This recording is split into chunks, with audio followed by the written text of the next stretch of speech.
Founding Brothers: The Revolutionary Generation and the Birth of America. Written by Harry Montgomery, narrated by Cedar Reyes.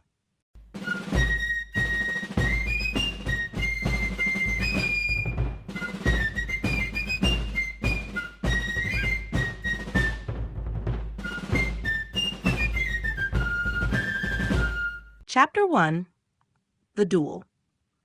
The events that led to one of the most infamous moments in early American history began with a series of escalating tensions between two towering figures of the Revolutionary generation.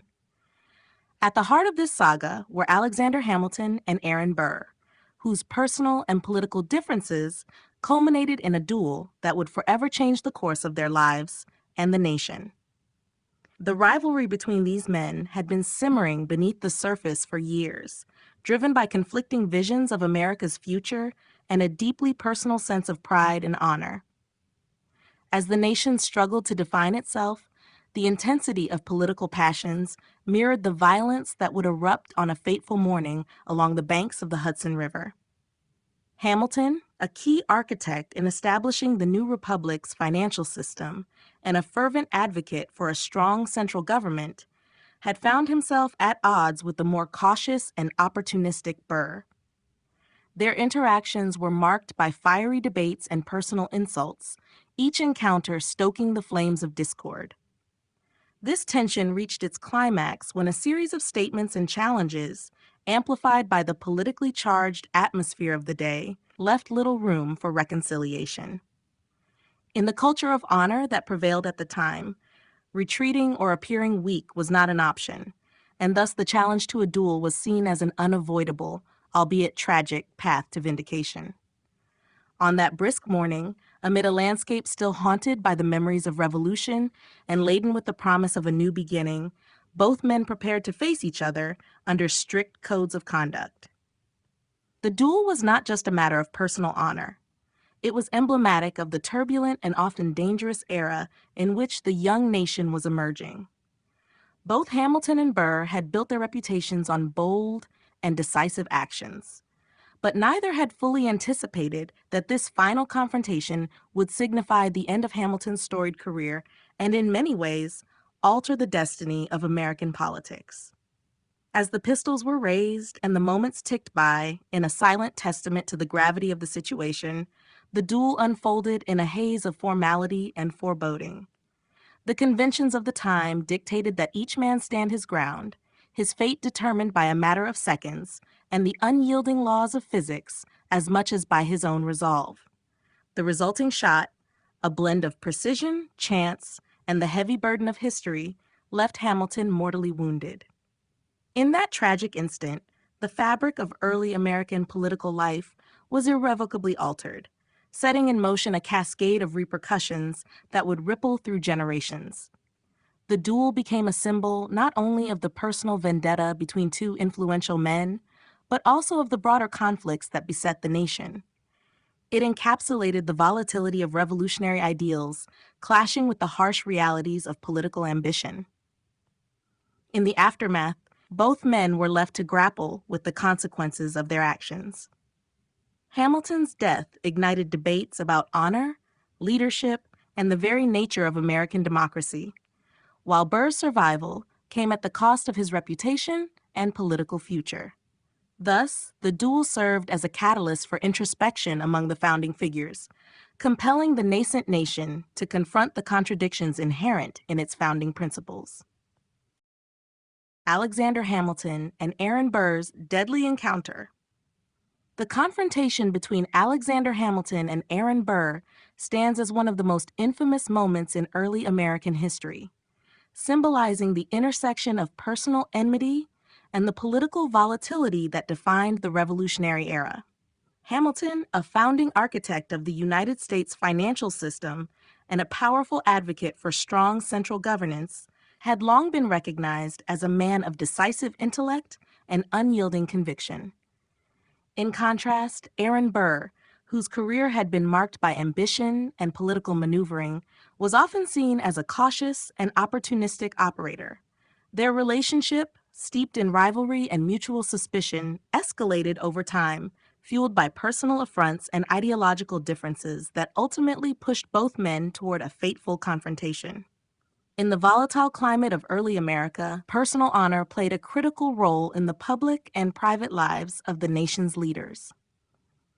For Hamilton and Burr, their reputations were not merely reflections of their political careers, but integral parts of their identities. The culture of the time demanded that any perceived slight or disrespect be addressed with immediate and often dramatic action. Thus, when words turned into the unspoken challenge of a duel, there was a sense of inevitability in the progression of events. Political disputes, personal vendettas, and the rigid codes of honor converged to create a scenario where reconciliation seemed impossible. The tension between Hamilton's passion for public service and Burr's desire for political ascendancy provided fertile ground for the brewing conflict. On the morning of the duel, both men faced each other under a cloud of inevitability, each aware that the outcome would reverberate far beyond the immediate consequences of a single shot. The encounter unfolded with a solemn formality, underscored by the strict adherence to dueling conventions that characterized the period. Within this framework of ritualized violence, there was little room for mercy or negotiation. The duel quickly transformed into an inescapable test of honor, with every participant steeling themselves for the potential for catastrophic loss. In these critical moments, time seemed to both stand still and rush forward, carrying with it the heavy weight of historical significance. As the pistols were drawn and fired, the ballistics of fate intertwined with the human determination of these two prominent figures. Hamilton's decision to stand by his principles and Burr's relentless pursuit of his ambitions converged in a moment of explosive consequence. Hamilton was struck by the fatal shot, marking not only the decline of his own storied career, but also setting off a chain reaction that rippled through the fabric of early American politics. The deadly encounter was a stark reminder of the dangers inherent in a system where personal honor and political rivalry could be resolved by violence, leaving behind a legacy of tragedy and regret that would shape national discourse for years to come. In the wake of the duel, both Hamilton and Burr were forced to confront the irreversible consequences of their actions. Hamilton's untimely death sparked widespread debates about the legitimacy of dueling as a means of resolving disputes, while Burr's survival, tainted by the stigma of honor killing, ultimately derailed his political ambitions and left him isolated in the annals of American history. Political tensions leading up to the confrontation. The era leading up to the fatal encounter between Alexander Hamilton and Aaron Burr was steeped in political rivalries, fierce debates over the future of the nation, and a deeply polarized society where honor and reputation were held in almost sacred regard. From the inception of the American Republic, differences in ideology and vision for the country were apparent, with Hamilton championing a strong central government and a robust financial system, while many of his contemporaries, including figures like Thomas Jefferson and, to an extent, Aaron Burr, favored a more decentralized structure that emphasized states' rights. This ideological divide created a climate in which political decisions were entangled with personal ambitions and rivalries, making any form of compromise appear as a concession that could undermine one's status and credibility. As the new nation grappled with its identity and the challenges of setting up an effective government, personal slights and differing philosophies on governance fed into a growing tension among the nation's leaders. The political landscape was not only divided by conflicting visions of the nation's economic future, but also by a bitter struggle for power among elite political figures. Hamilton's support for the federal bank, his advocacy for federal assumption of state debts, and his unwavering belief in the importance of a strong central authority were seen by his opponents as threats to the freedom and independence that many believed should belong to individual states. In contrast, Aaron Burr, though not as ideologically driven as Hamilton, maneuvered carefully within this polarized framework to secure his own political relevance, often finding himself aligning with whichever faction promised advancement, even if that meant courting controversy or distancing himself from steadfast principles. The political culture of the time was such that public debate was conducted with an intensity that left little room for conciliatory gestures. Debates, pamphlets, and newspaper editorials served as battlegrounds for these ideological wars, where words were as potent as any weapon, and reputations could be both built and destroyed by a mere phrase or insinuation. Both Hamilton and Burr were no strangers to this environment. Their careers were built on public speeches, political writings, and personal interactions that frequently ruffled opponents and provoked sharp retorts. This culture of public accountability and fierce competition meant that any personal animosity quickly escalated into full-blown conflicts. As political disputes increasingly overlapped with personal vendettas, the stage was set for moments of extreme tension. The expectations of honor during that period placed a heavy burden on each individual involved. An attack on one's honor, whether real or perceived, required immediate and often violent retribution. Hamilton's long-standing reputation as a man who would never back down from a challenge was seen as a threat by those who hoped to see a shift in the political balance of power. Similarly, Burr, who had cultivated an image of measured restraint while also being ambitious and opportunistic, found himself slowly drawn into this vortex of expectations. Ultimately, these escalating political tensions and the razor-thin margins of honor culminated in a confrontation that went far beyond the realm of mere politics. The relentless collision between opposing visions of leadership, the unforgiving nature of 18th century political culture, and the personal stakes involved in maintaining honor all contributed to an environment ripe for violence, setting the stage for a duel that would forever mark a tragic turning point in American history.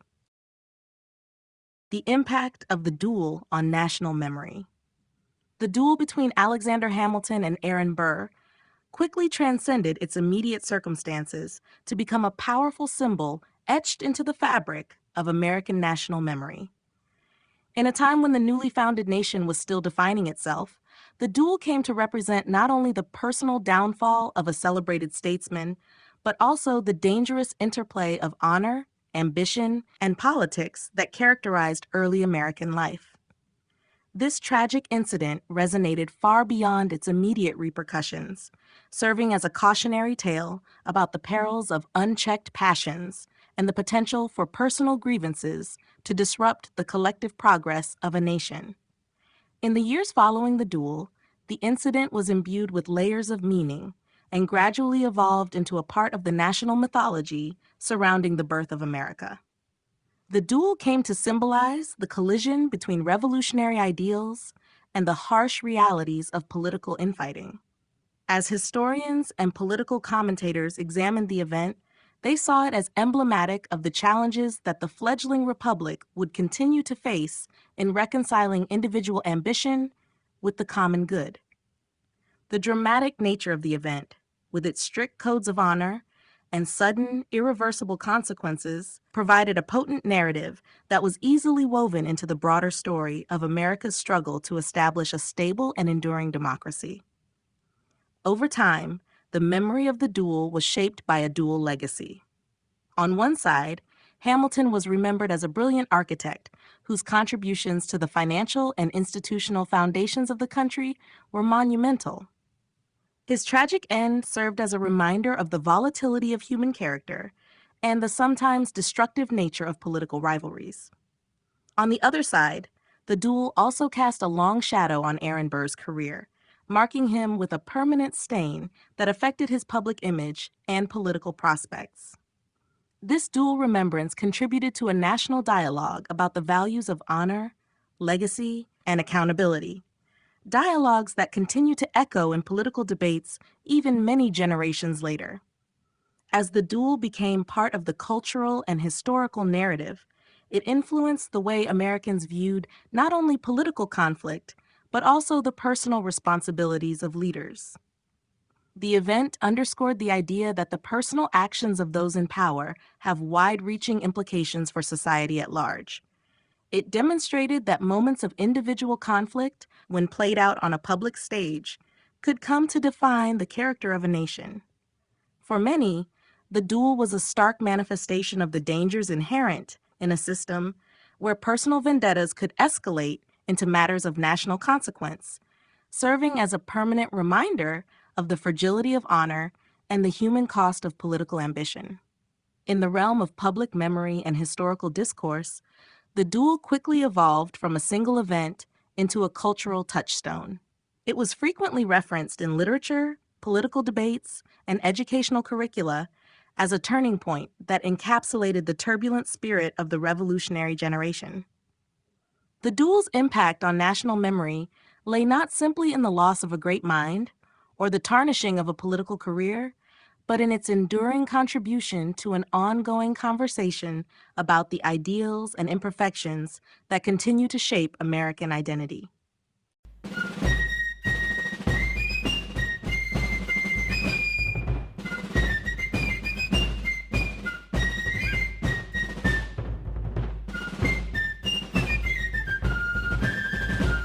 Chapter 2, The Dinner. In the midst of political turbulence and ideological rivalries, an unassuming dinner gathering emerged as a seminal moment that bridged divides among the founding figures. The dinner was not merely an exchange of pleasantries over a meal, but a critical juncture where leaders converged, shared ideas, and deliberated over the future of the nation. It was at this intimate event, set against the backdrop of a nation still grappling with its revolutionary identity, that prominent figures such as Thomas Jefferson, James Madison, and Alexander Hamilton found common ground to negotiate matters of state. The atmosphere was charged with a mixture of camaraderie, tension, and an awareness that the discussions held that evening could leave lasting impacts on policy and the fledgling federal government. The dinner served as a forum to address profound national issues that extended far beyond the personal and delved into the practical challenges of nation building. At the heart of the conversation was the question of federalism and the balance of power between the states and the central government. As the gentlemen shared their views, they navigated a delicate balance between personal allegiances and the pressing demands of establishing a coherent political framework. The deliberations were underscored by the conviction that compromise was not a sign of weakness, but a necessary ingredient in the recipe for national stability. In an era marked by fierce debates and bitter partisan rivalries, this dinner provided an opportunity to foster a sense of unity and purpose that could potentially transcend individual differences. During the course of the evening, the dialogue evolved to address key economic issues, notably the reorganization of the nation's financial systems and the assumption of state debts by the federal government. Hamilton, with his unwavering belief in the benefits of a strong central government, championed proposals that would lay the foundations for a robust national bank and a unified economic policy.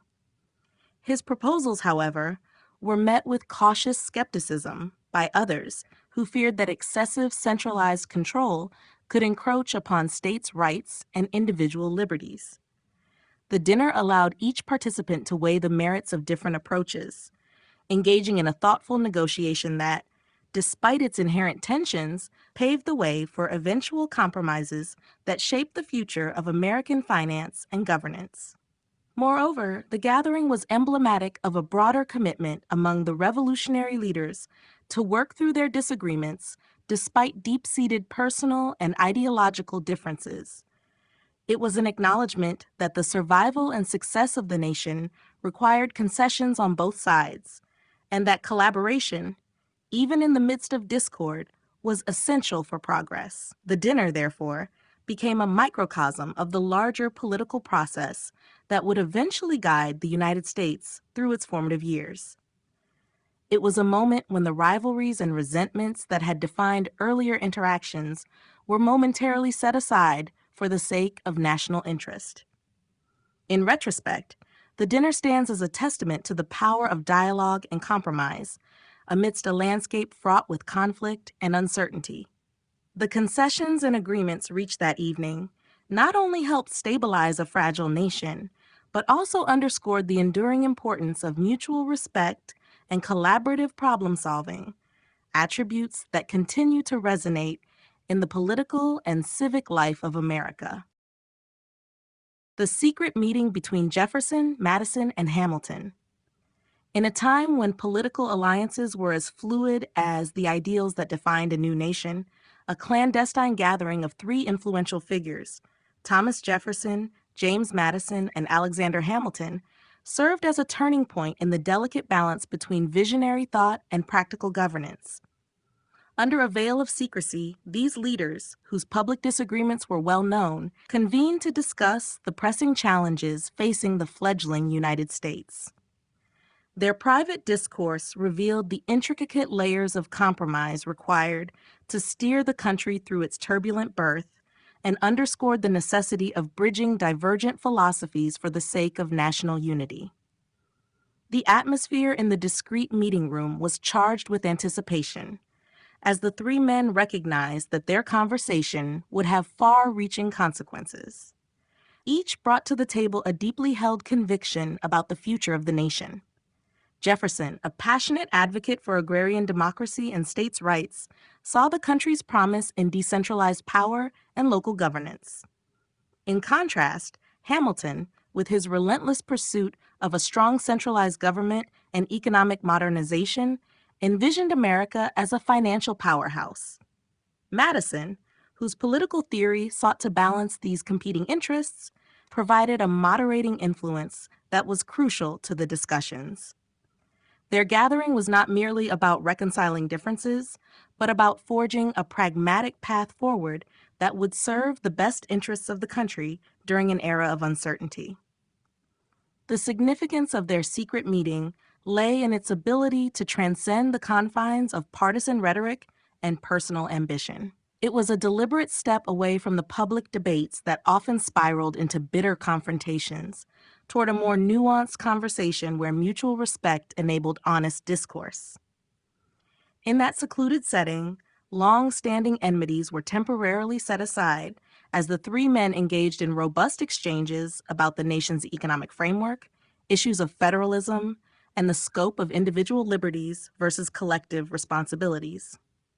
Hamilton, despite the reputation he had earned as a polarizing figure, found common ground with Jefferson and Madison on the necessity of a system that could effectively manage national finances and debt.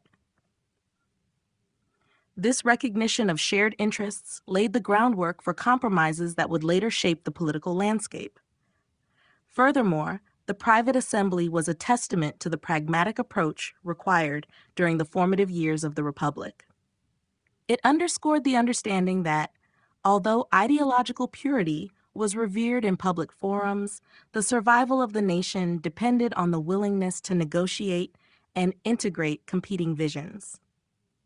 The dialogue that took place in that secret meeting helped foster a spirit of bipartisanship, even if only for a fleeting moment, allowing the men to envision a system that could potentially harmonize diverse regional and political interests.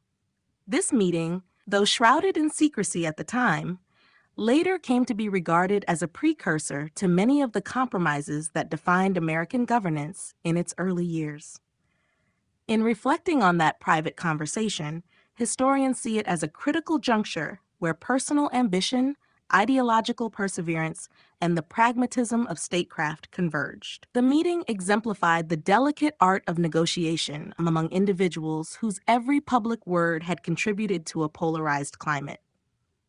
In choosing to come together behind closed doors, Jefferson, Madison, and Hamilton demonstrated that the destiny of the nation rested not solely on public declarations, but equally on the careful, sometimes discreet, crafting of alliances and policies that would ensure a more united and resilient future. Compromise on the national capital and state debts.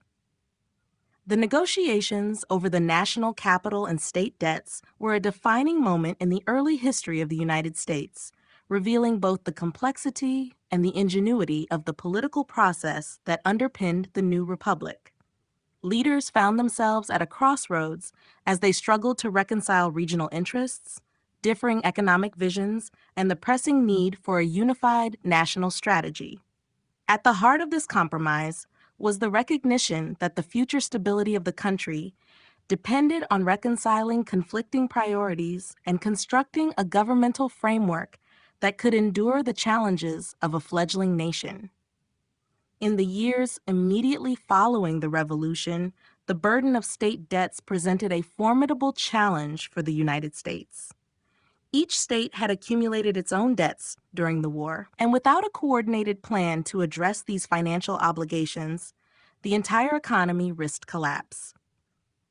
Alexander Hamilton, appointed as the first Secretary of the Treasury, emerged as a strong proponent of assuming these state debts at the federal level. Hamilton argued that a unified approach to debt would not only establish the new government's credit, but would also incentivize states to cooperate in a centrally coordinated fiscal plan. His proposals were rooted in the belief that the financial security of the nation depended on a strong, centralized authority capable of managing the economic resources and obligations inherited from the revolutionary struggle. However, the proposal to centralize debt management was not without its detractors. Many Southern states, in particular, were wary of any proposal that could concentrate too much power in the hands of a distant federal government. They feared that by surrendering control over their debts, they would inevitably cede political influence in favor of Northern interests. This tension set the stage for a bitter but ultimately productive negotiation over the location of the national capital. As part of the compromise, the capital was moved to a site on the Potomac River, a decision that was intended to balance the regional disparities and satisfy Southern demands. By relocating the capital to a more central and symbolically inclusive location, the new administration secured the support of key Southern states, thereby ensuring a more equitable distribution of power that was essential for maintaining national unity. The compromise reached through these discussions was a masterful example of political negotiation. It required each party to acknowledge the necessity of sacrifice for the greater good, as both Northern and Southern interests were represented by conflicting visions for the future of the nation. Hamilton's emphasis on fiscal responsibility and the establishment of federal credit ultimately aligned with the broader objective of creating a stable and prosperous national economy.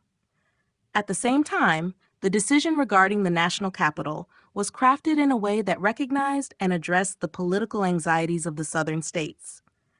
In doing so, the compromise on state debts and the location of the capital not only resolved an immediate financial crisis, but also laid a cornerstone for the evolving system of American federalism. In hindsight, the agreement on these issues was crucial in shaping the path of the United States. It provided a framework that balanced the power of the states with the authority of the federal government, ensuring that economic stability and regional representation could coexist. This seminal moment in American history set a precedent for the kinds of compromises that would become necessary as the nation continued to grow and face new challenges, illustrating the enduring importance of negotiation, flexibility, and vision in the formation of a resilient republic. Foundations of political negotiation in early America. The early years of the American Republic were characterized by turbulent debates and challenging negotiations that ultimately shaped the destiny of the nation. At the heart of these formative years was the need to reconcile deeply held beliefs and regional interests into a cohesive framework for governing a diverse new country. The foundations of political negotiation in early America were built upon the necessity for compromise, mutual respect, and a shared understanding that the collective interests of the Union would outweigh individual grievances. Leaders from across the fledgling nation recognized that the success of the Republic depended on their ability to set aside personal ambitions and regional rivalries. The revolutionary experience had left its mark on the minds of the founding figures, who were acutely aware that the challenges ahead required not only visionary thinking, but also a willingness to engage in dialogue with those who held opposing views.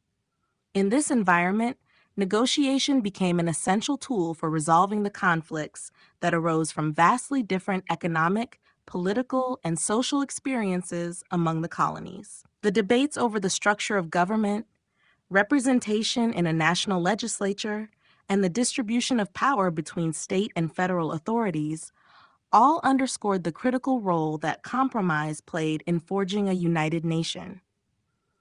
The process of negotiation in early America was not merely about reaching agreements for pragmatic reasons. It was also an exercise in nation building. The participants in these discussions understood that each compromise contributed to the emerging identity of the United States. For instance, the delicate balance between federal and state powers was established not through unilateral decisions, but by carefully negotiated accords that allowed for both centralized authority and local autonomy. Such agreements laid the groundwork for future legislative processes and set a precedent for resolving disputes through debate and mutual concession rather than through conflict and violence. The mechanisms of political negotiation were often informal, yet deeply impactful. Early American leaders frequently convened in private meetings and closed-door sessions where they could speak candidly without the immediate pressures of public scrutiny. These interactions allowed for a more nuanced understanding of the perspectives and concerns of others, enabling negotiators to forge alliances and craft solutions that address the underlying issues at hand. The personal relationships that developed during these sessions often played a crucial role in bridging the ideological divides that had the potential to fracture the new republic. Furthermore, the spirit of compromise that pervaded early American politics was embedded in the very structure of the constitutional process. The Constitutional Convention of 1787, for example, was marked by intense debates and a series of compromises that addressed everything from the apportionment of legislative seats to the regulation of commerce between the states. The willingness of the delegates to accept less than absolute victory on every point was a testament to their understanding that the future of the nation depended on unity and cooperative governance. In reflecting upon the foundations of political negotiation in early America, it is clear that the abilities of the founding figures to engage in meaningful dialogue were as important as their political vision. Their dedication to the principles of compromise and negotiation provided not only a way to resolve immediate conflicts, but also a model for future generations of leaders tasked with navigating the complexities of governance in an ever-changing world.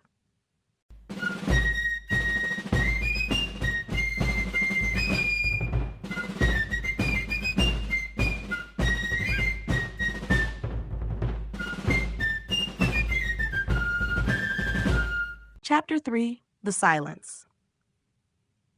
During the early years of the Republic, silence could speak as loudly as words and often carried the weight of unspoken dissent and moral conflict.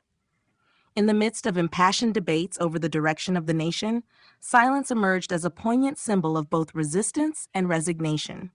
For many of the founding figures, the decision to remain silent on certain contentious issues was not one of indifference. Rather, it was a calculated response to the overwhelming pressures of reconciling divergent views on morality, policy, and identity. In the turbulent political climate of the new nation, the silence that enveloped discussions of deeply divisive subjects, particularly the topic of slavery, revealed a collective reluctance to fully engage with the moral complexities that lay at the heart of American society. Political leaders and intellectuals found themselves caught between the ideals of liberty and the economic realities that sustained much of the country's prosperity. The decision to sidestep a comprehensive debate on slavery was as much about preserving fragile alliances as it was about avoiding the destabilizing repercussions that a frank discussion might have unleashed. This silence, layered with unspoken resentment and guilt, served to both preserve and mar the legacy of the revolutionary generation. The silence was not imposed solely by circumstance. it was also a reflection of the personal limitations faced by those in power. The founding figures often struggled with the tension between their public responsibilities and private convictions. Many were well aware that taking a definitive stand on issues such as racial injustice or human bondage could jeopardize the unity needed to forge a successful, unified nation. Their silence, therefore, became an implicit concession that allowed them to navigate between competing interests, maintaining the delicate balance necessary for the survival of the Republic, even as it compromised the very ideals upon which the nation was built. This absence of open dialogue did not quench the moral questions that haunted many of these leaders.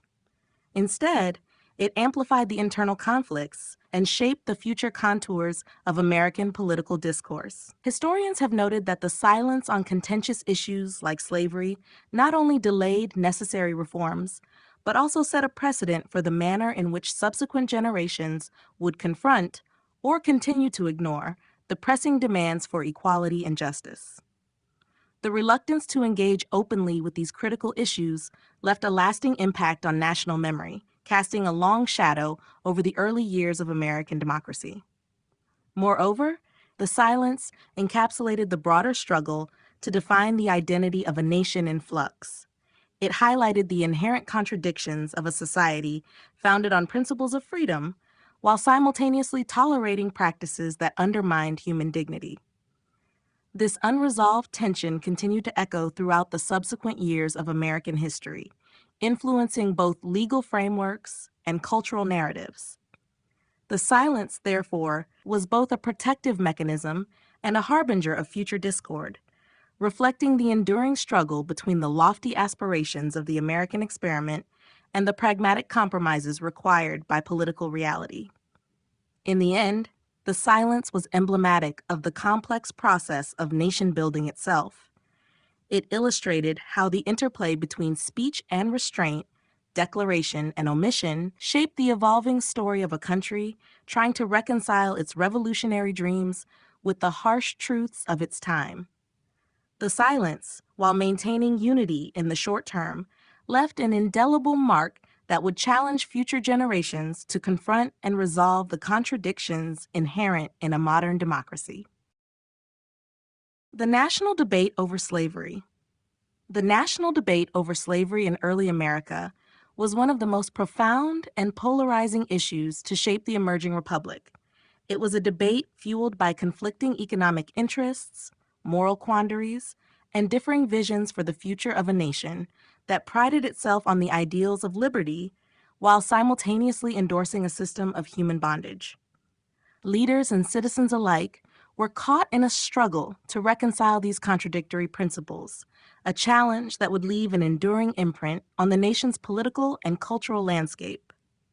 From the inception of the Republic, the institution of slavery was woven into the economic fabric of many states, particularly in the southern regions.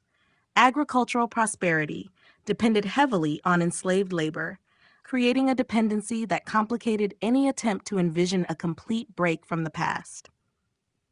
Economic imperatives often overrode moral considerations for those directly benefiting from the system, and powerful interests worked to maintain the status quo.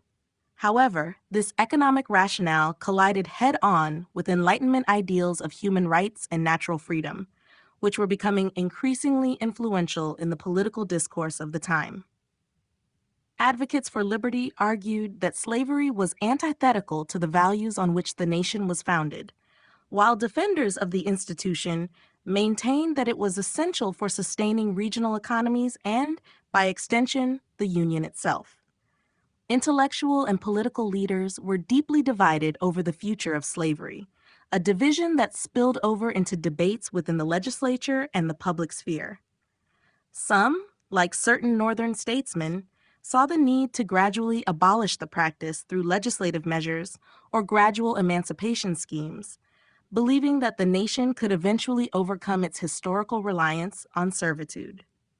Others feared that any move to end slavery abruptly would unravel the delicate economic balance and destabilize the fragile unity that had been hard-won during the Revolution. This tension gave rise to a series of intense discussions and compromises as delegates to conventions and congresses grappled with the dual imperatives of moral progress and pragmatic statecraft. The national debate over slavery was not confined to impersonal legislative chambers. It was a subject of widespread public interest, featuring prominently in pamphlets, newspapers, and public speeches. These mediums allowed the debate to permeate the everyday consciousness of Americans and contributed significantly to the formation of national identity. Rhetoric laden with moral indignation clashed with arguments emphasizing economic stability and legal continuity. The contradiction was stark. On one hand, America was celebrated as a beacon of freedom and human rights, and on the other, it was complicit in the dehumanization of an entire segment of its population. In many ways, the national debate over slavery set the stage for future conflicts that would ultimately culminate in the Civil War. The inability to resolve these moral and economic differences through negotiation and compromise underlined the deep-seated divisions within American society. As the debate evolved, it compelled subsequent generations to confront the legacy of slavery and to re-examine the nation's foundational ideals. The struggle over this issue remains one of the most critical chapters in American history, serving as a somber reminder of the complexities and inherent contradictions that continue to shape the nation's democratic experiment. Congressional gag rules and political avoidance. In the early years of the American Republic, the mechanisms of congressional control and the avoidance of controversial debate became defining features of political life. The introduction of gag rules in Congress reflected a complex interplay between the desire for political unity and the pressure to stifle contentious and potentially divisive issues. These rules, which effectively prevented the discussion of slave petitions and related moral debates, were implemented as a means of preserving a semblance of decorum and avoiding the explosion of conflict on an already fragile national stage. The decision to limit debate through formalized rules was not solely a matter of suppressing dissent, but was also indicative of a broader tendency toward political avoidance in order to maintain unity and prevent the reopening of painful issues. The adoption of gag rules was a testament to the challenges that the young legislature faced as it sought to balance the competing interests of various factions.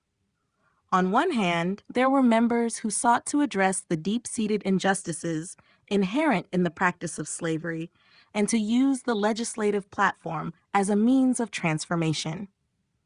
On the other hand, many representatives viewed the open discussion of such issues as a threat to the precarious balance of power among the states and as a potential catalyst for discord that could unravel the newly formed union. Instead of confronting the moral dilemmas head-on, Congress chose a path of political avoidance, categorically silencing debates that risked exposing the painful contradictions at the heart of the nation's founding principles. This systematic suppression of debate was emblematic of a larger trend in early American politics. Leaders, keenly aware of the fragility of national unity, often deferred difficult conversations in favor of short-term harmony. The use of gag rules was in essence an admission that certain topics, though central to the Republic's character, were too volatile to be addressed within the confines of a legislative chamber. The avoidance extended well beyond the issue of slavery, influencing the way Congress handled other contentious matters that threatened to disrupt its operations. The phenomenon underscored the tension between the need for open democratic debate and the pragmatic requirements of governance in a divided nation. Moreover, the imposition of gag rules laid the groundwork for future political dynamics, where avoiding incendiary topics became a means of deferring the reckoning with issues that would later erupt in far more violent and disruptive ways. The rules served as both a tool of moderation and a barrier to genuine reform, limiting the ability of representatives to fully explore and address the underlying causes of division. This avoidance, while offering a temporary relief from conflict, ultimately contributed to the entrenchment of policies that perpetuated injustice. Political leaders found themselves caught between the imperative to preserve national unity and the moral urgency of addressing profound societal wrongs.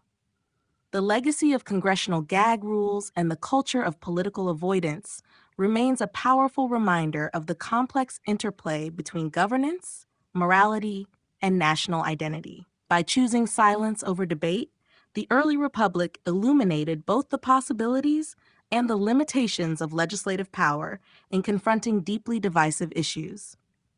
In doing so, Congress set a precedent for managing dissent that would resonate through subsequent generations, serving as a cautionary tale about the cost of avoiding the essential debates necessary for true democratic progress. Moral and political consequences of postponing the issue. The decision to postpone addressing critical issues has long been a double-edged sword in the annals of political history. In the formative years of the nation, leaders often opted to delay necessary debates on moral crises, believing that time could diffuse tensions and allow for a smoother transition in public opinion. However, the long-term ramifications of such postponement proved to be far more profound than initially anticipated. The moral and political consequences of avoiding key issues transcended the immediate benefits of unity, planting the seeds for future discord and injustice that would haunt the nation for generations. At the core of this predicament was the inherent conflict between preserving fragile national unity and acknowledging painful truths. In the early republic, the failure to confront the realities of entrenched practices like slavery was seen by many as a necessary compromise to secure the fledgling union. Political leaders believed that by putting off difficult debates, they could prevent potentially divisive conflicts from shattering an already unstable political landscape. This approach, however, was fraught with a perilous irony. By delaying necessary moral reckoning, the government tacitly endorsed a system that was fundamentally at odds with the nation's professed ideals of freedom and equality. The postponement of these crucial discussions had a twofold impact. Morally, it led to a deepening rift between the nation's foundational principles and its lived reality. The silence surrounding issues of injustice permitted immoral practices to persist and escalate. The absence of robust debate diminished the sense of accountability among the nation's leaders, allowing harmful policies to become institutionalized without sufficient scrutiny. The resulting dissonance between the nation's lofty rhetoric and its everyday practices eroded trust in the political system, casting doubt on whether true progress was possible under a framework built on deferred change. Politically, postponing these debates meant that the tensions simmered beneath the surface until they reached a boiling point. Leaders who initially agreed to put off confrontation soon found themselves trapped in a cycle of compromise that ultimately proved unsustainable.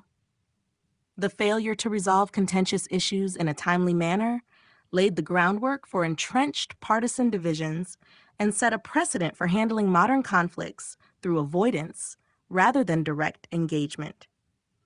As time passed, the accumulated grievances of marginalized communities and the inertia of unaddressed moral failings became explosive forces that could no longer be ignored. The legacy of delayed action thus contributed to an environment in which political discourse was increasingly defined by reactionary measures rather than thoughtful, proactive reform. Furthermore, the moral consequences of postponing critical issues extended into the cultural consciousness of the nation. Historians and political commentators have long noted how the gap between the nation's ideals and its actions fueled long-term distrust and disillusionment among its citizens. This disillusionment, born from an unmet promise of justice and equality, eventually galvanized movements for radical reform. In retrospect, the failure to address contentious matters head-on not only compromised the moral authority of the government, but also intensified the struggle for genuine democratic transformation. In essence, postponing difficult debates created an enduring challenge for the nation. The moral and political costs became apparent over time as unresolved issues escalated into crises that required even more drastic and often divisive solutions. The experience of early American leaders serves as a lasting reminder that the long-term health of a democracy depends on the courage to confront, rather than defer, the most challenging and fundamental issues of justice and governance.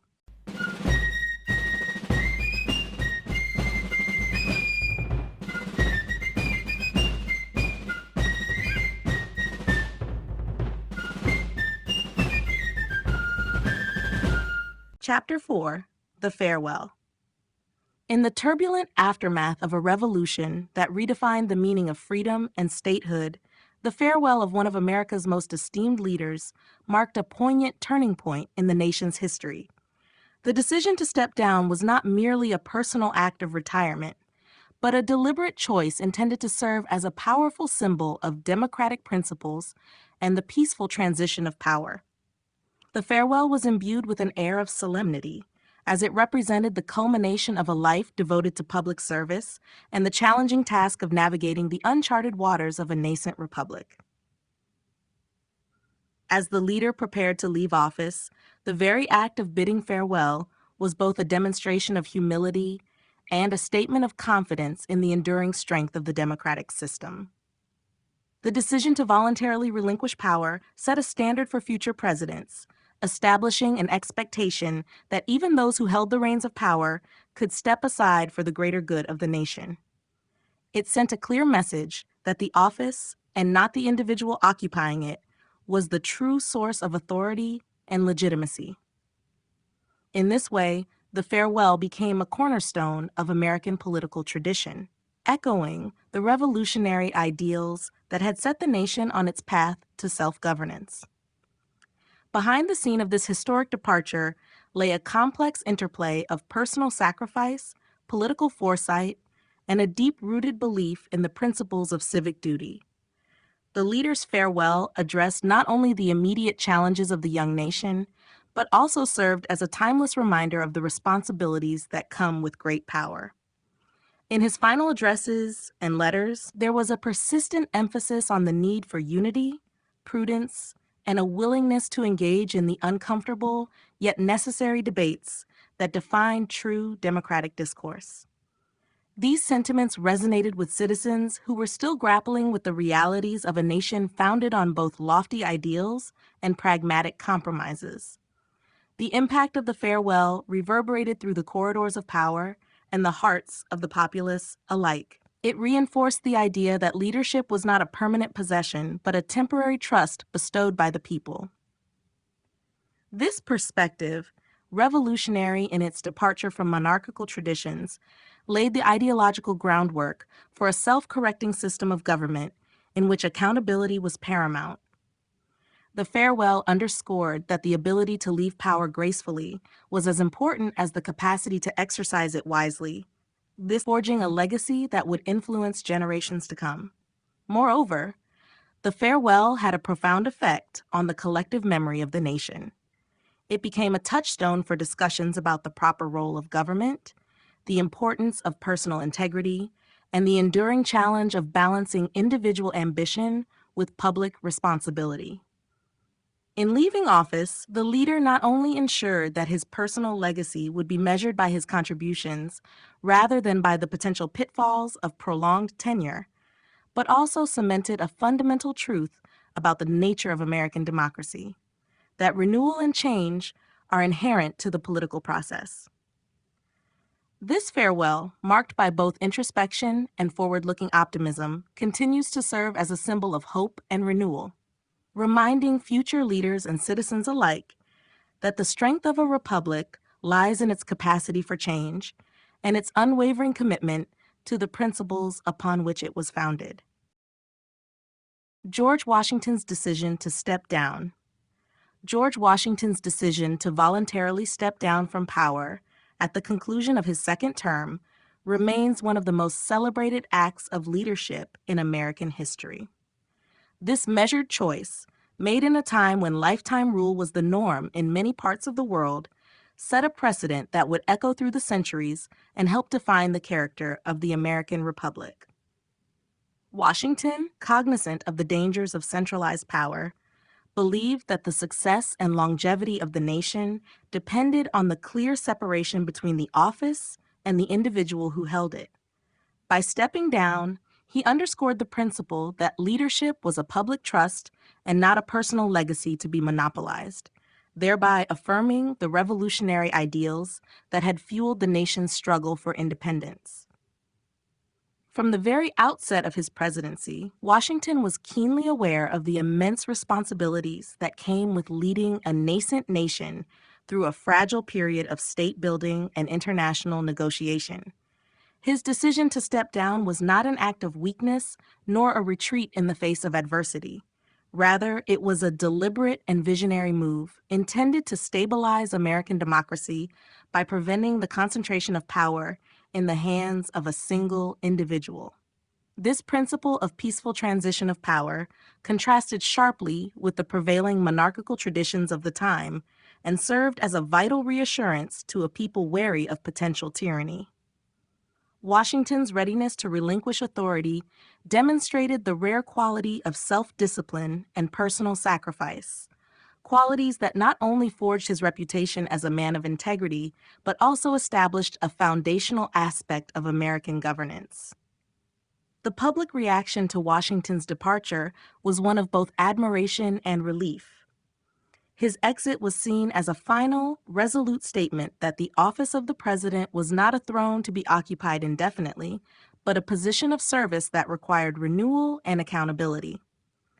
For many citizens, the successful transition provided hope that future disputes over power would be resolved through dialogue and compromise rather than conflict. The decision to step down also compelled the fledgling government to refine its structures and procedures for managing the transfer of power, laying the groundwork for a democratic system that has endured for more than 2 centuries.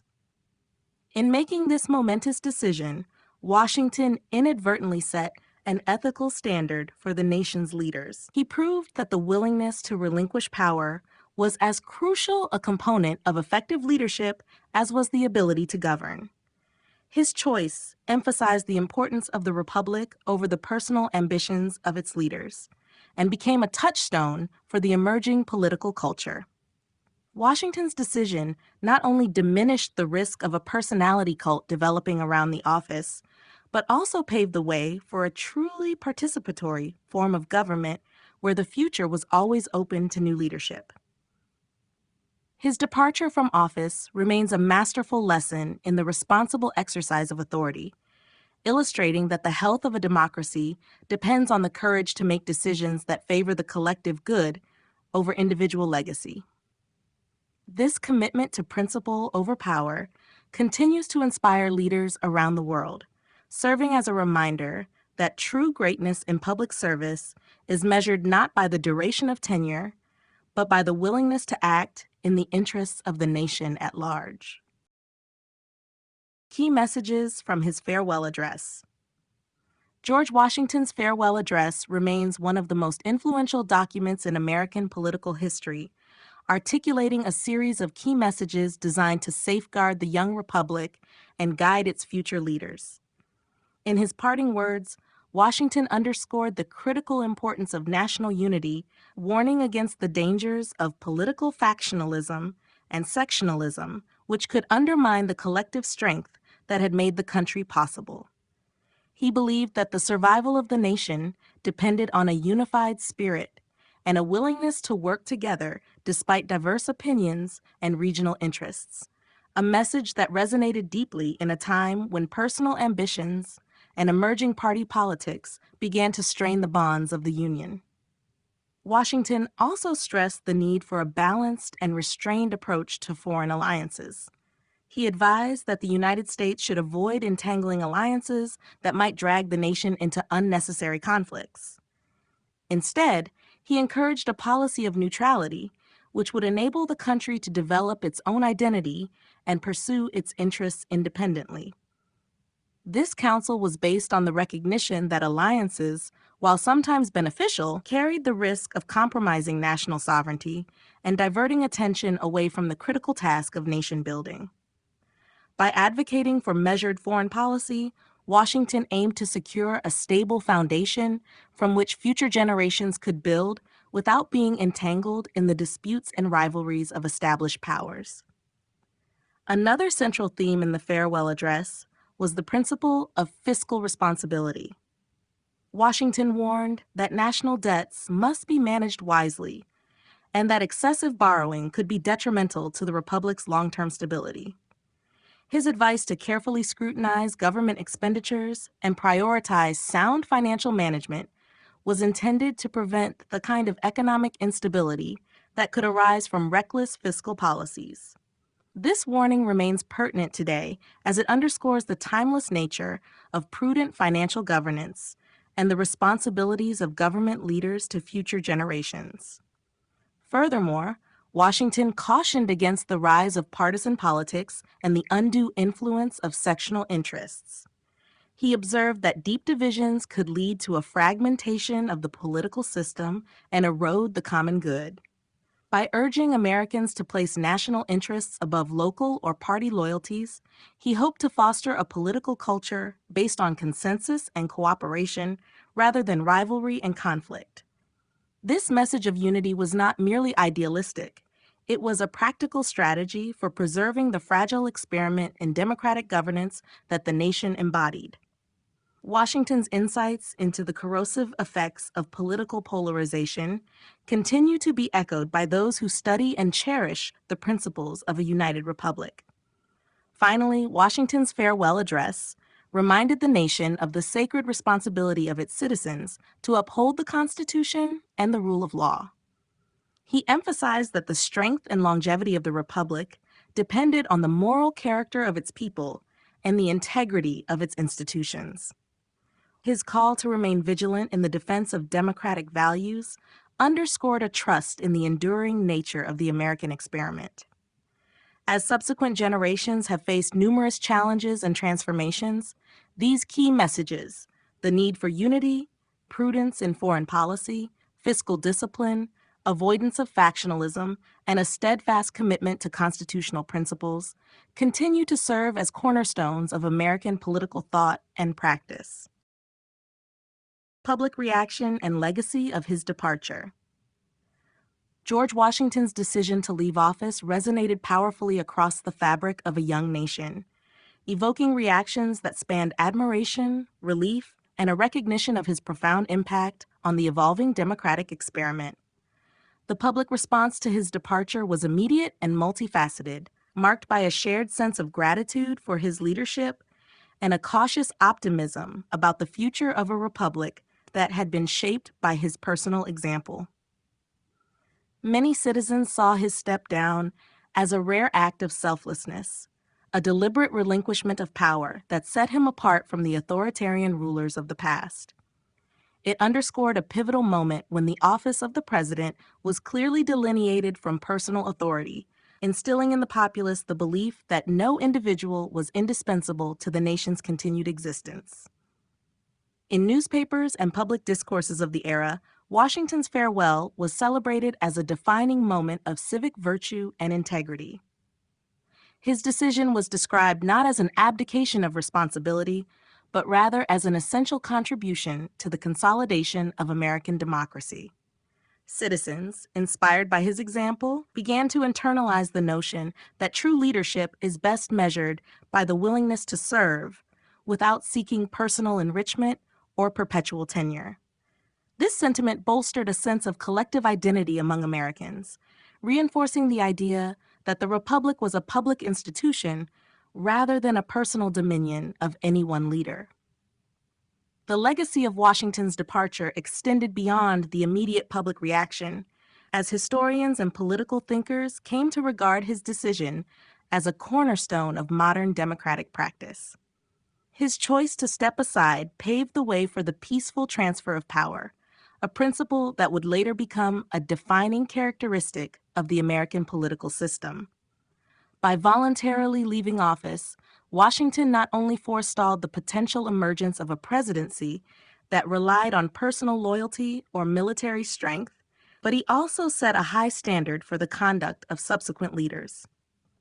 This act of measured humility became a touchstone for generations of Americans, who viewed the peaceful transition as essential to maintaining national stability in times of both prosperity and turmoil. In later years, Washington's departure was dissected in academic and political debates, where its significance was seen as a deliberate repudiation of monarchical succession. The legacy he left behind continued to inform the structure of American government, influencing constitutional conventions and guiding principles about the limits of executive power. The public and scholarly admiration for his action has endured, with countless references to his farewell decision emerging in texts that explore the foundations of democratic governance. It has been argued that Washington's resolute commitment to the public good over personal ambition laid the groundwork for the high moral expectations placed on future American leaders. Ultimately, the public reaction to Washington's departure and its enduring legacy provided a model for how a nation might navigate the delicate balance between the authority of office and the impermanence of individual power. His deliberate choice to step down not only secured his place as a paragon of selfless leadership, but also defined the character and continuity of American political tradition for centuries to come.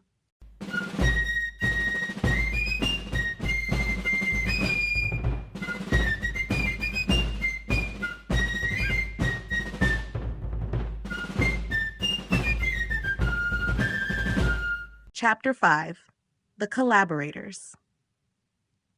In the wake of revolution and the formation of a new government, several founding figures found that collaboration was not only inevitable, but essential for the survival of the nation.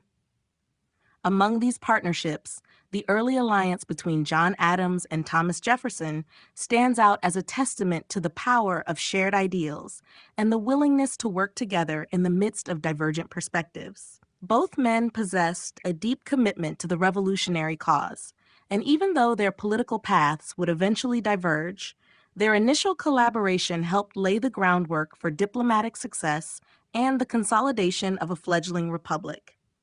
During the formative years of American nationhood, Adams and Jefferson recognized that the success of the revolution depended on unity and the pooling of intellectual and political resources. Their correspondence and secret meetings, though conducted under conditions of intense political scrutiny, were marked by mutual respect and a shared belief in the principles of liberty and justice. Their cooperation not only involved diplomatic negotiations with European powers, but also extended to the internal organization of the new government. It was in these high-stakes environments that the two men discovered common ground, which was critical to advancing policies that would secure the young nation's economic and political footing. This collaboration was built on the recognition that despite inherent differences, the collective goal of creating a stable republic required compromise and flexibility. Their joint endeavors included efforts to balance competing economic visions and to manage the complexities of foreign alliances. In a time when the dangers of dictatorship and factional strife loomed large, Adams and Jefferson endeavored to forge a path that could sustain national unity. Their early partnership involved negotiating intricate details of governance, from the structure of legislative bodies to the establishment of diplomatic channels that would enhance the nation's credibility on the world stage. While their collaboration was initially marked by a harmonious exchange of ideas and respect for each other's talents, time would reveal growing differences in their personal beliefs and political strategies. Despite these emerging divergences, the early period of their cooperation provided the nation with a blueprint for how collaboration among powerful but distinct personalities could contribute to nation building. Their cooperative spirit, evident in their willingness to communicate candidly about both personal and political matters, set an example for future generations of leaders grappling with the demands of public service and the inevitability of disagreement in a pluralistic society. The legacy of their collaboration is evident not only in the policies they advanced, but also in the enduring model of partnership in the American political tradition. By working together, Adams and Jefferson demonstrated that the founding of a nation was less about the triumph of individual ambition and more about the power of collective effort. Their early partnership, punctuated by both creative synthesis and eventual divergence, helped to forge a democratic ethos that would come to define the Republican experiment. Even as history records their later estrangements, the collaborative spirit they embodied during the nascent stages of American government remains a vital lesson in the importance of unity, dialogue, and the commitment to a shared vision of freedom and progress. John Adams and Thomas Jefferson's early partnership. John Adams and Thomas Jefferson's early partnership emerged during a period when the future of American governance hung in the balance, and collective wisdom was essential for the survival of the fledgling republic. Their alliance was forged in the crucible of revolution, when they both shared a deep commitment to the cause of liberty and the need to create a government that could withstand the turbulence of change. Although their views would later diverge, in those early years, their partnership was characterized by mutual respect and a shared vision for a nation dedicated to principles of freedom and justice. In the midst of extraordinary political challenges, Adams and Jefferson saw the importance of working together to forge policies that would stabilize and strengthen the new nation. The urgency of establishing a functioning government required them to negotiate not only the structure of legislative institutions, but also critical aspects of foreign policy and the definition of national identity. Their intellectual synergy enabled them to address pressing issues such as the balance between federal power and state sovereignty, the management of wartime debts, and the delicate art of diplomatic engagement with European powers. In an environment marked by uncertainty, the ability to cooperate openly with one another demonstrated that unity could triumph over partisan divisions. Central to their early partnership was the recognition that personal ambition had to be subordinated to the greater good of the country. Both Adams and Jefferson were men of strong character and formidable intellect, yet they understood that their individual contributions could be magnified when combined with the insights of a like-minded collaborator. Their correspondence, conducted with a candor that bridged political and personal boundaries, was instrumental in shaping the early discourse of American governance. Through letters, they exchanged ideas on how to build a robust political system, discussed strategies for ensuring fiscal responsibility, and debated the mechanisms by which individual rights and collective responsibilities could coexist harmoniously. The collaborative endeavors between Adams and Jefferson were not confined solely to the realms of policy and political theory. Their partnership also played a significant role in shaping the cultural and ideological underpinnings of American society. They worked together to articulate a vision of governance that prioritized the rule of law, the separation of powers, and the checks and balances necessary to preserve a free state. This shared commitment to institutional integrity was critical at a time when the risk of authoritarian rule was ever present, and their combined efforts laid the groundwork for the democratic practices that would define the republic for generations to come. Despite the intense challenges of their time, Adams and Jefferson's early collaboration stands as a testament to the power of partnership in overcoming personal differences for the sake of national unity. Their ability to forge common ground in the face of significant ideological contrasts illustrated that in the pursuit of liberty and democratic governance, compromise and cooperation were essential. Their partnership, a confluence of distinct political philosophies and personal temperaments, not only helped to guide the early formation of American government, but also set a standard for the way in which diverse perspectives can come together to serve a common purpose. The legacy of their early collaboration endures as a reminder that the strength of a nation is founded on the ability of its leaders to work in concert, creating a stable foundation from which future progress can be achieved. Shared revolutionary ideals and diplomatic efforts. During the Revolutionary Era, a confluence of shared ideals and a commitment to diplomatic engagement played a pivotal role in shaping the future of the United States. The founding generation not only rebelled against colonial oppression, but also embraced a new vision of governance rooted in principles of liberty, equality, and the rule of law. These revolutionary ideals provided the moral and philosophical foundation for the emerging republic, while their commitment to diplomatic efforts ensured that the new nation secured its place among established powers. At the heart of this formative period was a collective belief that human rights and democratic self-governance were inalienable, which was a radical departure from the monarchical traditions that had previously governed societies across Europe.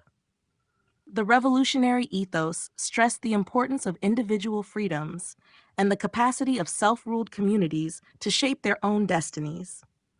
This shared vision resonated deeply with leaders and ordinary citizens alike, and served to strengthen the resolve to not only win independence, but also to construct a society based on new paradigms of justice and participation. These principles influenced the drafting of foundational documents, the structure of government, and the broader cultural narrative that celebrated the triumph of reason and equality over tyranny.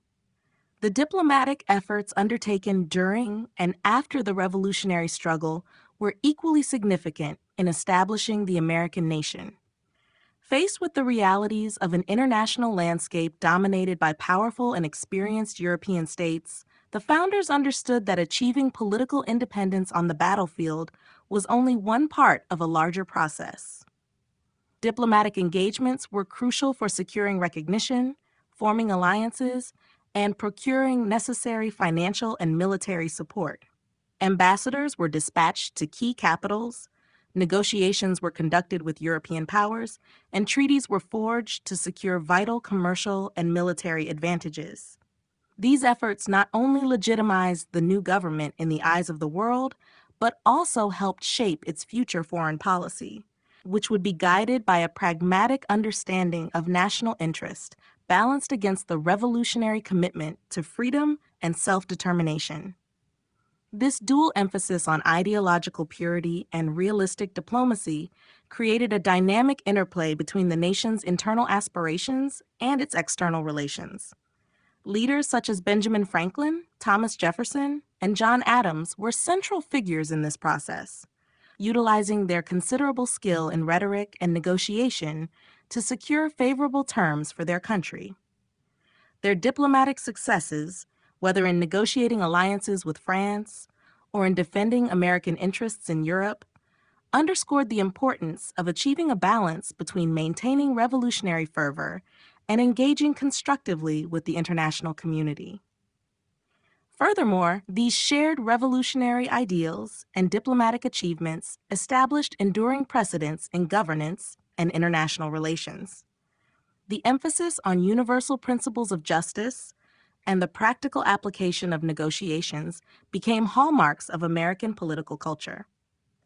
They provided a framework through which future conflicts were approached, often emphasizing reasoned dialogue over coercion. This intellectual and diplomatic legacy continues to influence modern American policies and the broader global discourse on democracy and human rights. In essence, the revolutionary generation demonstrated that their struggle for independence was not merely a rejection of old regimes, but a comprehensive reimagining of societal values and international engagement. Their commitment to high ideals, coupled with strategic diplomatic efforts, laid the groundwork for a republic that aspired to lead by example, shaping not only its own destiny, but also contributing to the global quest for freedom and self-governance. Growing political and personal differences. In the early stages of the Republic, the foundation of American governance was built on unity forged through shared struggles and common revolutionary ideals. However, as the nation began to settle into the complexities of statecraft, The very forces that had once united its founders began to sow the seeds of political and personal divergence. The initial period of camaraderie soon gave way to a gradual separation in vision and temperament, as leaders found that the demands of a growing nation often pulled them in different directions. At first, the common goal of establishing a stable government and preserving the hard-won independence had provided a unifying platform for the nation's foremost figures. Their collaboration and mutual respect were driven by the urgent needs of nation building and the collective challenge of creating a system capable of upholding liberty. Yet, as their roles evolved and the realities of governance became more apparent, individual priorities began to take shape. Personal ambitions, philosophical differences, and regional concerns started to emerge, ultimately revealing fault lines that had lain just beneath the surface of early unity. For some, the drive for a robust central government became paramount, while others argued in favor of decentralized power that would better reflect the diverse interests of the various states. These disagreements were not confined merely to abstract theories of governance. They were deeply intertwined with the personal identities and life experiences of the men involved. Long-standing friendships were tested by debates over the scope of federal authority, the management of national finances, and the proper approach to foreign affairs. As each leader grew more entrenched in his own principles, the once harmonious dialogue began to erode, replaced by increasingly pointed exchanges and a growing sense of isolation. Personal differences, too, contributed to the widening gap. Years of working side by side in the intense environment of revolution had forged bonds that were initially strong. However, as the stakes of political decisions escalated, the stresses of public service revealed contrasting personal styles and ambitions. Former allies found themselves at odds not just over policy, but also over the manner in which leadership should be exercised. The very traits that had once been celebrated, passion, decisiveness, and an unwavering commitment to a cause, gradually became sources of contention when they clashed with the equally valid perspectives of other leaders. The evolving political landscape meant that compromise, once seen as a necessary virtue, was increasingly viewed as a concession that undermined individual legacies and undermined confidence in the new government's ability to move forward decisively. As the young nation expanded, the issues at hand grew more complex, and the differences that had once been manageable soon became critical obstacles.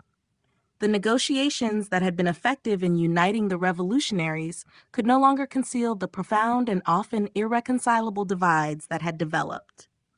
This period of growing political and personal differences marked a turning point in the history of American leadership.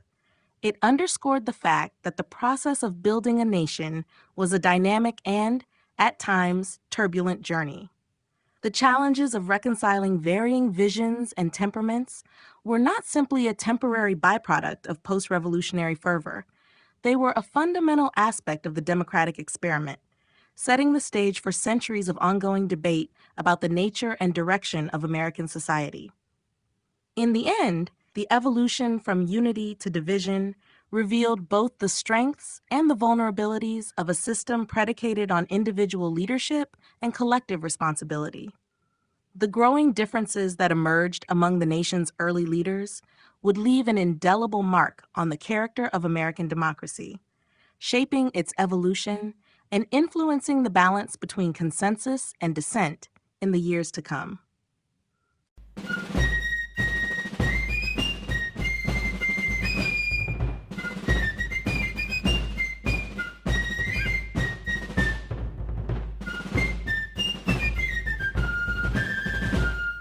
Chapter 6: The Friendship. The saga of early American leadership was not solely defined by political rivalries, but also by the deep bonds of friendship that, despite long periods of estrangement, ultimately proved resilient.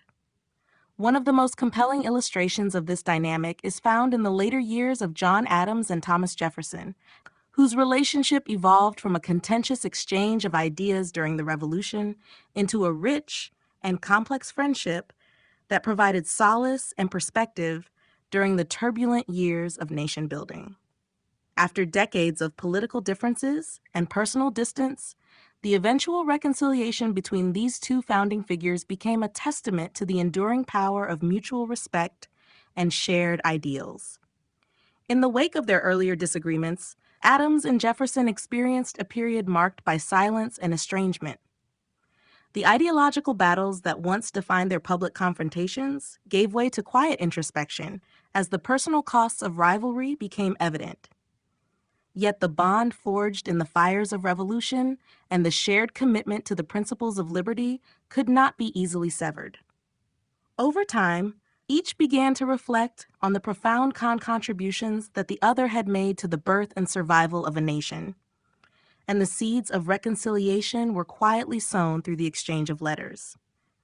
These correspondences, filled with frank admissions of past errors and gentle reminders of their common mission, rekindled a friendship that was as intellectually robust as it was emotionally restorative.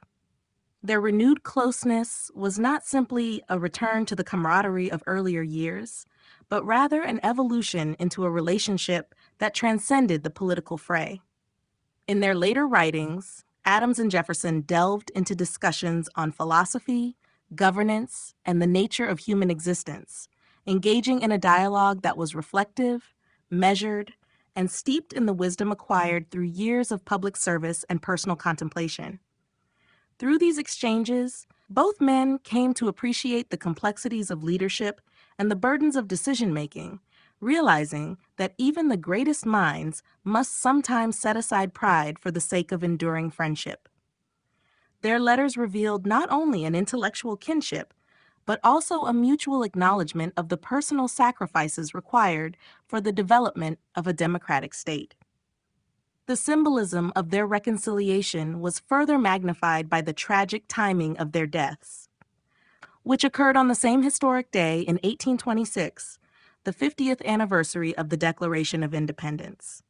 This poignant coincidence cemented their legacies as two of the foremost architects of American liberty, bound together in the annals of history by both their contributions to the Revolution and the reconciled spirit of their later friendship.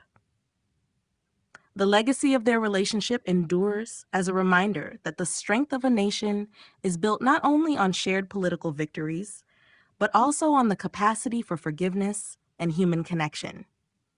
In reaching out to one another after years of discord, Adams and Jefferson set a powerful example for future leaders, emphasizing that even amid profound disagreement, the bonds of friendship can serve as a bridge to understanding and unity.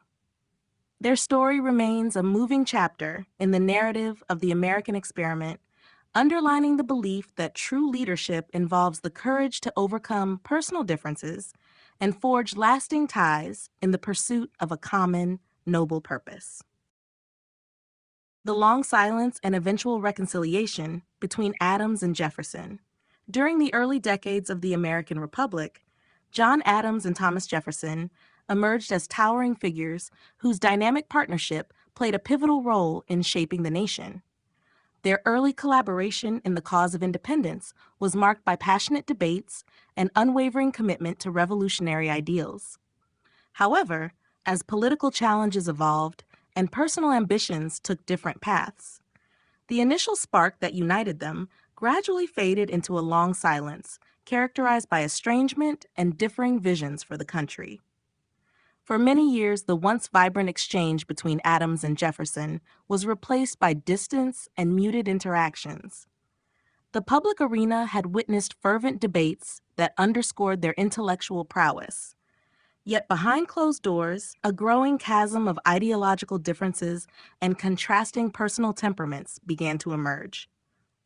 Adams, with his steadfast conservatism and deep-rooted belief in a strong central government, increasingly found himself at odds with Jefferson, whose vision of agrarian democracy and decentralized power resonated with the evolving spirit of the time.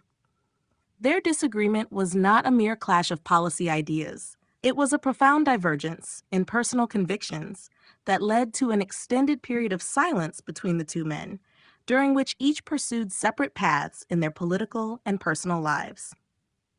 This long silence, however, was not a permanent state, but rather a necessary phase in their individual journeys toward introspection and maturity. As the nation matured and the immediate crises of revolution gave way to the slow, arduous process of nation building, Adams and Jefferson began to revisit the legacy of their early collaboration. In the quiet of their later years, the memories of shared sacrifice and mutual respect resurfaced, prompting each to reassess the significance of their earlier friendship in light of the nation's struggles and triumphs. It was during this period that the old warmth between them, long buried by political differences, reemerged through a series of thoughtful correspondences. Their letters, exchanged with remarkable candor, became a medium through which Adams and Jefferson bridged the gap that had grown during their years of silence. In these communications, the former rivals revisited their earlier ideals, acknowledged past misgivings, and reflected on the heavy responsibilities of leadership they had shouldered over a lifetime of public service. Their words revealed a deep personal transformation. They recognized that the true measure of their contributions was not found in the conflicts that had once divided them, but in the enduring principles of liberty and justice that had united them during the struggle for independence. Their mutual recognition of these shared values set the stage for reconciliation, transforming personal regret over lost time into an opportunity to reaffirm the bonds that had initially brought them together. The eventual reconciliation between Adams and Jefferson is not merely a footnote in the annals of American history, but rather a powerful symbol of forgiveness and the capacity for personal growth. It demonstrated that even after long periods of estrangement, deeply held differences could be set aside in favor of mutual respect and shared legacy. Their reconciliation left an indelible mark on the national consciousness, offering a timeless lesson that the enduring nature of a great friendship is forged in the willingness to forgive and re-engage in honest dialogue. Ultimately, the story of Adams and Jefferson's reconciliation remains a poignant reminder of the power of human connection to overcome even the most entrenched divisions in the service of a common, higher purpose. Correspondence, reflecting their philosophies and experiences. In the long arc of American history, the exchange of letters between John Adams and Thomas Jefferson stands as one of the most illuminating dialogues among founding figures. Their correspondence, spanning decades and touching on personal reflections, philosophical debates, and assessments of the evolving republic, provides a unique window into the minds of two men whose contributions shaped the nation's destiny. These letters were not mere administrative communications. They were profound expressions of each man's understanding of governance, liberty, and the responsibilities inherent in public service.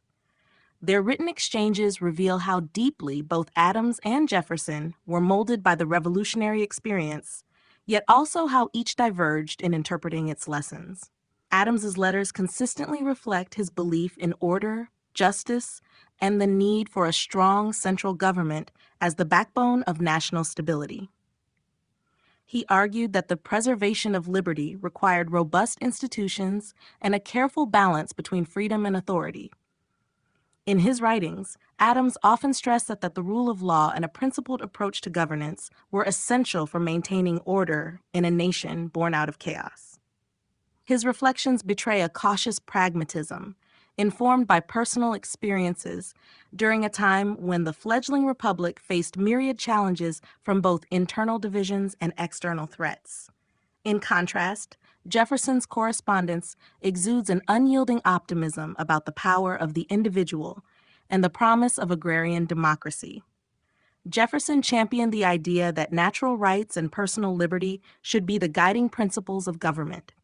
His letters frequently invoke the elegance of nature and the inherent dignity of man, underscoring a belief that political systems must evolve organically, reflecting the will of the people.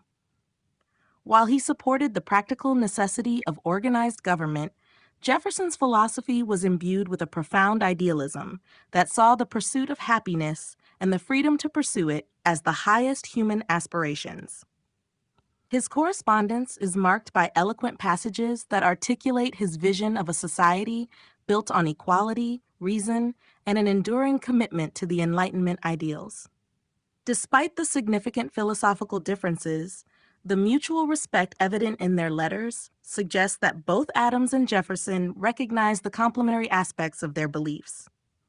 In their later years, the tone of their exchanges shifted from contentious debates to reflective discussions on the nature of power and the legacy of the Revolution.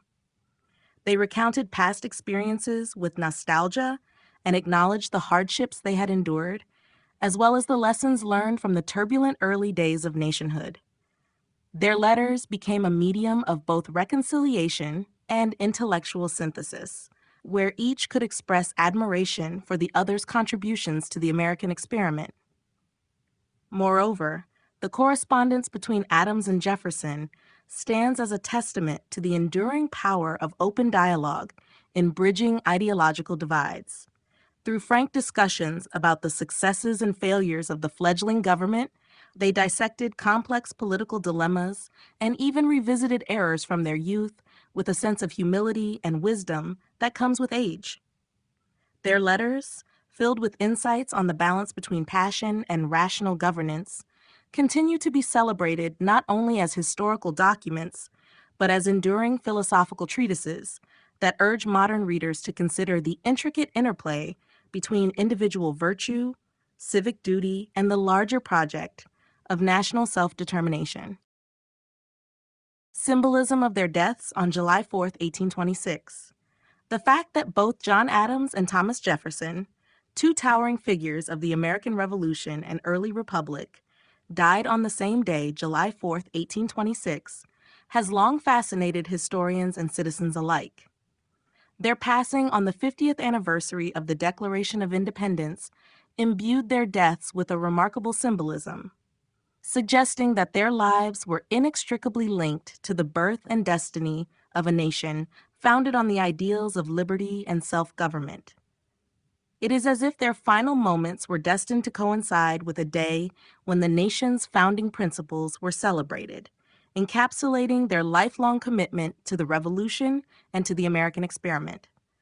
For Adams and Jefferson, whose public careers were marked by both fierce debate and eventual reconciliation, the coincidence of their deaths underscored the unity of purpose that had driven the American Revolution. Despite the personal and philosophical differences that later separated them, their shared contributions to the creation and development of the nation remained undeniable. The timing of their demise on Independence Day, a day symbolizing freedom and the struggle against oppression, elevates their passing from a mere historical footnote to an almost mythic conclusion to their public lives. Their deaths resonate as a final, fitting tribute to the values they had championed: a dedication to preserving individual rights, fostering democratic governance, and embracing the transformative power of self-determination. The symbolic quality of their simultaneous departure from the world suggests that these founding figures lived and died in a continuum of idealism and practical statecraft.